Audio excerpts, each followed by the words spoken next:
শুরু করছে এখন শুরু করছে যে সমস্ত হত্যাকাণ্ডের হটস্পট ছিল তার অন্যতম প্রধান হটস্পট ছিল চান্দাপুর এলাকা।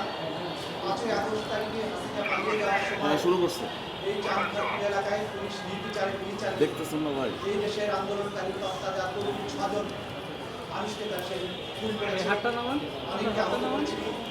চান্দাপুর হত্যাকাণ্ডের এই বিচার দীর্ঘদিনের ট্রাইব্যুনালে চলেছে এবং সাক্ষ্য প্রমাণ আনতে উভয় পক্ষের যুক্তিতর্ক শেষ হয়ে আজকে এই মামলার রায়ের জন্য দিন ধার্য ছিল, কিন্তু মাননীয় বিচারকগণ তাদের প্রস্তুতির অভাবের জন্য রায়টি সম্পূর্ণভাবে প্রস্তুত না হওয়ার কারণে আজকে আদালতে উঠে তারা জানিয়েছেন যেহেতু রায়টি সম্পূর্ণভাবে প্রস্তুত হয়নি, সে কারণে আগামী 26শে জানুয়ারি এই মামলার রায় তারা প্রদান করার জন্য পুনরায় তারিখ নির্ধারণ করেছেন।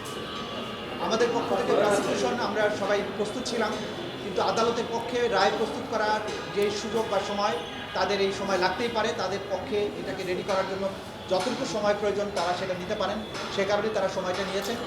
ইনশাল্লাহ আগামী 26শে জানুয়ারি এই মামলার রায় ঘোষিত হবে।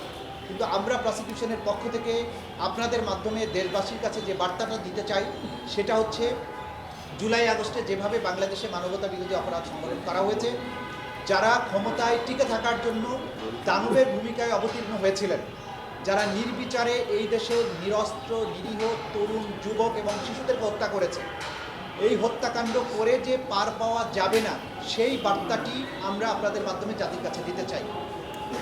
এই সরকার অন্তর্বর্তীকাল সরকার বিপ্লবোত্তর পরিবেশে দায়িত্ব নেওয়ার পরে অঙ্গীকার করেছিলেন জুলাই আগস্টে যত মানবতা বিরোধী অপরাধ হয়েছে তার সঠিক এবং সুষ্ঠু বিচার তারা নিশ্চিত করবেন। সরকারের এই অঙ্গীকার বাস্তবায়নের প্রতিফলন হচ্ছে এই ট্রাইব্যুনাল এবং এই বিচার, সেটা সমাপ্ত হয়েছে, রায়ের পর্যায়ে আছে, রায় হবে এবং ন্যায় বিচার নিশ্চিত করা হবে। সুতরাং ভবিষ্যতে ক্ষমতায় টিকে থাকার জন্য রাষ্ট্রের যন্ত্রকে ব্যবহার করে সিভিলিয়ানদের উপরে নাগরিকদের বুকে গুলি চালানোর দুঃসাহস ভবিষ্যতে কোনো শাসক বা স্বৈর শাসক কখনো যাতে না দেখায়, এই বিচারগুলো হবে তার দৃষ্টান্ত। আজকে এখানে শহীদ পরিবারের সদস্যরা উপস্থিত আছেন, তারা প্রতিনিয়ত বিচার দেখার জন্য অপেক্ষা করেন। আমরা হয়তো একটা নিউজ জানার জন্য বাসায় ফেরত যাব, কিন্তু এই শহীদের স্বজনেরা তারা এক বুক হাহাকার এবং হতাশা নিয়ে সবসময় প্রতিদিন বাসায় ফেরেন, শূন্যতা নিয়ে বাসায় ফেরেন। এই শূন্যতার একটা অন্তত উপশম হবে যেদিন এই অপরাধীদের একটা ন্যূনতম বিচার এই জাতি দেখতে পাবে। ইনশাল্লাহ সেটার দ্বার প্রান্তে আমরা আছি।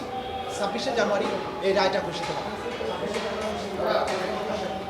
আমরা বলেছি আমাদের আর্গুমেন্টের মাধ্যমে উপস্থাপিত সাক্ষ্য প্রমাণ, অন্যান্য যাবতীয় এভিডেন্স, লাইভ উইটনেস সব কিছু মিলিয়ে আমরা অকাট্যভাবে এই আসামিদের বিরুদ্ধে অভিযোগগুলো প্রমাণ করতে সক্ষম হয়েছি। ইনশাল্লাহ এই অপরাধীদের সর্বোচ্চ সাজা নিশ্চিত হবে বলে আমরা দৃঢ়ভাবে আশাবাদী।